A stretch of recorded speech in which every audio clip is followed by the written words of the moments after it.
If you played the latest Dead by Daylight PTB, you know that killer mains are not happy with it at all, and for good reasons.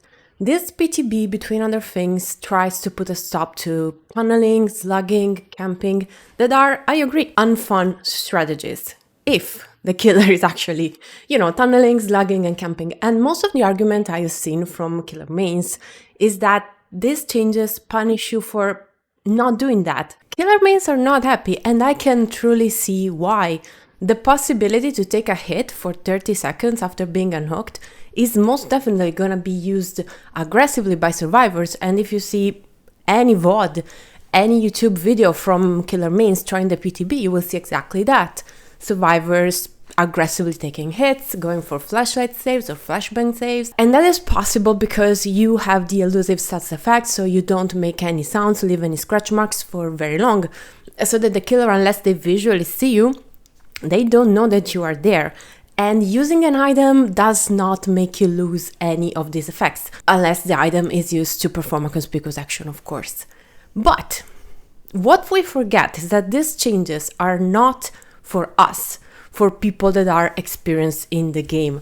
I have 2600 hours, and if you're watching this video, you probably have at least something in the 100 hours, right? At least more than 500, I assume, because you're interested in the discourse around Dead by Daylight and not just tutorials or the basic stuff to learn how to play the game. These changes are actually implemented or are gonna be implemented because, don't make any mistakes, this is the second time Behavior tries to push these changes. They are going to implement them. They are. Maybe they're going to tweak them here and there, but they are going to implement them. These changes are not for us. They are for new players, for beginner players. And we cannot understand their experience, right? Or can we? Well, I have an unused Dead by Daylight account on Steam from when, on Epic Games, from when the game was given for free. And I decided to install it and play Dead by Daylight at 0 MMR as survivor. The experience is really thrilling, as in you find out that the strongest killer in the game is not the nurse, is not the blight, and is not even the Krasu. It's your teammates. Yeah!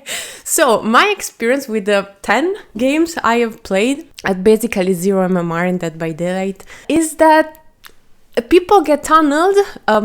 Besides the reasons why the killer may tunnel them, I don't know, but they do get tunneled most of the games, and they last exactly 0 seconds after being unhooked. Now, if you have played any survivor in the past, 2 years, you will know that when you get unhooked, you have a 10% haste, making you as fast as any 110 killer. If you just run in a straight line, you should make it pretty far away and most definitely not get too tapped by a tier 1 Myers, as it has happened in many of my games. It goes without saying that when all your teammates do this, whether the killer tunnels or not, of course, but if the killer tunnels in particular, yes, they will not be playing the game, and neither will you.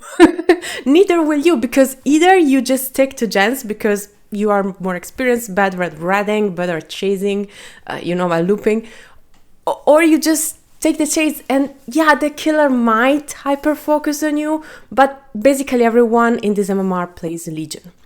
So if at any point they decide to switch from you to someone else, that's gonna be pretty easy, because they're gonna be pretty loud, and even if, they don't hear them, whatever, they can always use Killer Instinct, which, now I see why Legion is so problematic for beginners. I'm so sorry, I owe you an apology. Yes, if you are ultra garbage at looping and have 0 macro sense and never do gens, Legion is literally S tier. But yeah, exactly what I said. If you don't know where gens are, you never do gens, you don't do shit unless you get healed against Legion.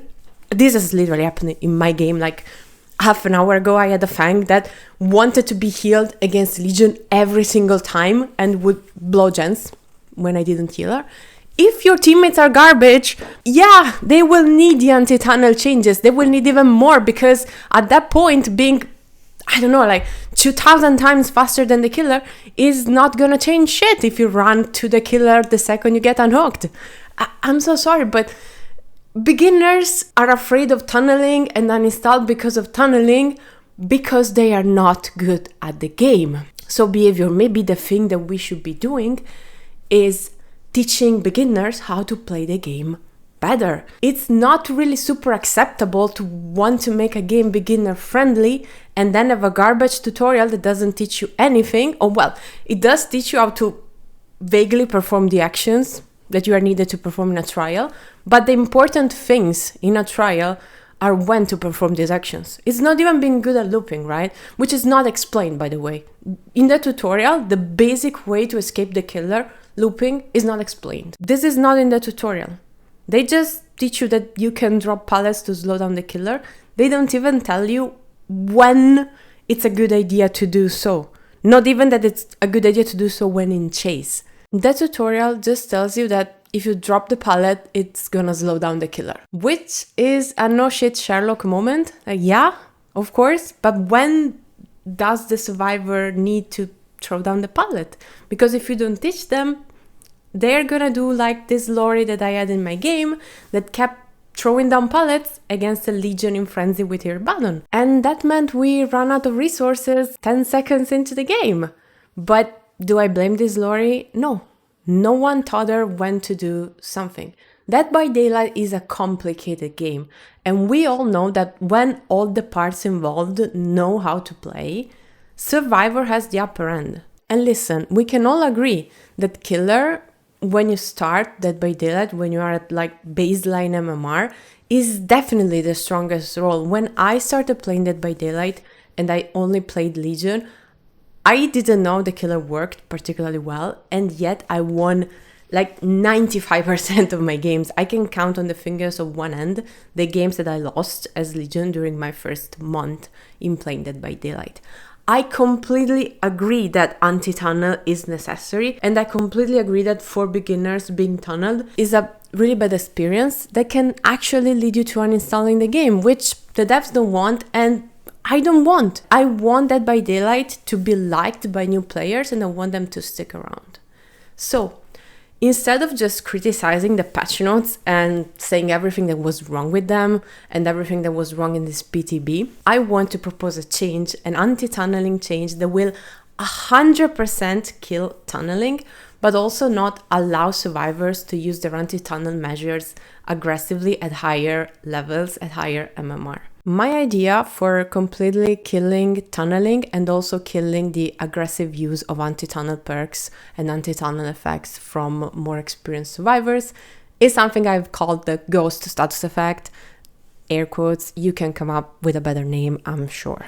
What's gonna happen with the ghost status effect is that once you get unhooked, you are completely silent, you leave no scratch marks, you cannot use any items, and you are not hittable for 120 seconds. You have no collision with the killer, with other players. You are literally a ghost. You are visible, of course. If the killer can see you physically, you're in front of them, they can see you. You don't have an endurance status effect, you just cannot be hit.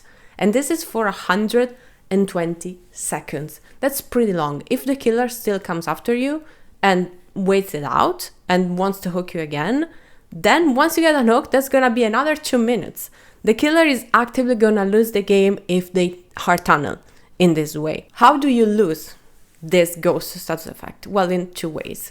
Either actively or passively. Passively, well, after 2 minutes, you're gonna lose it. Actively, you can lose it by performing an action of any sort. Now, I have said that you cannot be hit. That means that you don't need to vault windows, break pallets, enter lockers, nothing. You don't need to do any of these things. You just cannot be hit.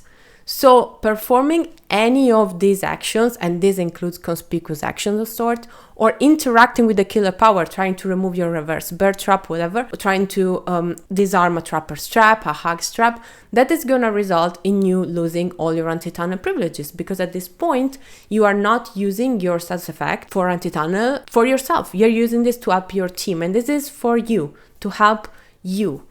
If you start to participate in the game, if you start to interact with the environment in any way, you are gonna lose it. And this is because things like dropping a pallet are an altruistic play against killers such as Pyramided or Dracula. So you are not meant to use any of these altruistically. This is just an anti-tunnel thing. You cannot take hits, you cannot help. All you have to do is think about yourself and go on the other side of the map to play the game, okay? I dare you to use this aggressively. Mind you, your use of items is disabled. If you are safe, you are in main, the killer is not after you, and you want to self-care with your medkit, all you have to do is slow vault a window, slow enter and exit the locker, you lose all your anti-tunnel privileges, and you can heal yourself. There is a gen, you want to use your toolbox, slow vault a window, enter the shack, use your toolbox. You can do whatever you want at that point. But this disabling of the items is specifically so that people with this status effect do not use flashbangs or flashlights, because they will be completely silent and effectively untouchable, right? I dare you to come out with any way to use this aggressively. This will be a bliss for new survivors, because they could just, run away, get lost somewhere. I have played against newer killers today. They lose you by, I don't know, like you are not even doing anything for them to lose you. They're gonna lose you. Imagine if they cannot hear you, see your scratch marks. I dare you to use this aggressively. Please tell me. Tell me how this can be used aggressively. Tell me how this can not help survivors not get tunneled. I think this is perfect. You get unhooked, you're a ghost, you run away. If the killer sees you anyway and wants to come after you, they literally lose the game. They literally lose the game. If not, if they don't want to come after you and they're just going after someone else, well, that's the entire point of the thing. You're not getting tunneled. Now you can slow vault something, or, enter a locker, or touch a totem, or touch a gen, and you can use your item, you can do whatever you want, you can go for flashy saves, but now you cannot complain anymore that there's not enough anti-tunnel. Literally, you cannot be hit off the hook. It's impossible. I think this is perfect for either beginners or more experienced survivors. Tunneling, if you implement something like this, is effectively dead. As for slugging, I would love to come up with an idea for slugging, but first of all, 4-man bully squads with really good loopers exist. And if they exist, and the twins exist, and the Oni exists, anti-slugging is gonna be a little bit problematic to implement. And no, I haven't come up with a good idea about anti-slugging because of that. Because we are talking very niche scenarios in all of 3 cases of a killer that just works like that, or survivors that just decide to play like that. I am not sure that the anti-slugging as it is being presented is compatible with this playstyle. As twins, you have to slug. Maybe you would like to immediately hook the survivor, and I think Linksy had proposed to make it so Victor could hook, such as Chucky does, right? Or switch his position with Charlotte so that you can just hook immediately, and then Charlotte comes back to her former position or something like that. But the devs don't seem to be able or to want to do that. Oni, full potential, is a slugging killer. And if survivors want to play Sabo, want to play Flashlight, bro, the only counter is lagging. Honestly, at high MMR, bully squads are not that frequent, because they know that unless they bring exponential, you're gonna get down once, you're gonna get down twice, and even if you bring expo, unless you have a map with elevation or something and the killer is slow, whatever, they're just gonna snuff the boon and leave you all on the floor. But if you can just pick yourself up every time, that becomes a little bit harder, a lot more harder actually, and it's gonna promote a playstyle that most killers don't find fun. I find it fun because it has a counter, right? And I don't get to practice the counter very often, so whenever I face a bully squad, I take it as a chance. But if they can pick themselves up indefinitely, what's the counter for the point behavior? I really want to know. Yeah, surely that's not gonna happen for beginner players, because I have played I have played as a 4th survivor in some flashy save squad that managed to fail all of that saves, even if I try to go down under a pallet on purpose. And yeah, I can see why that's not a problem in low MMR, but a pretty high percentage of your players does not play a low MMR. This is not just a matter of retaining players. This is a matter of people that already play the game, that already spend money on the game, and I can assure you will know this if they don't anymore. So I don't know, think about that too. Anyway, this is all I had today. This is all I had about the PTB. I don't think I'm gonna come up with more opinions, with more ideas on that. I think this anti-tunnel idea is really the idea and they should really implement it, but I really want to know your opinions about it. Did you play the PTB? Did you enjoy it? Are you a killer or a survivor main? I know most of my viewers are actually killer mains, but yeah, I'm pretty sure you have something interesting to say about it, and Please tell me what you think about the air quote ghost effect. Have a nice day, guys.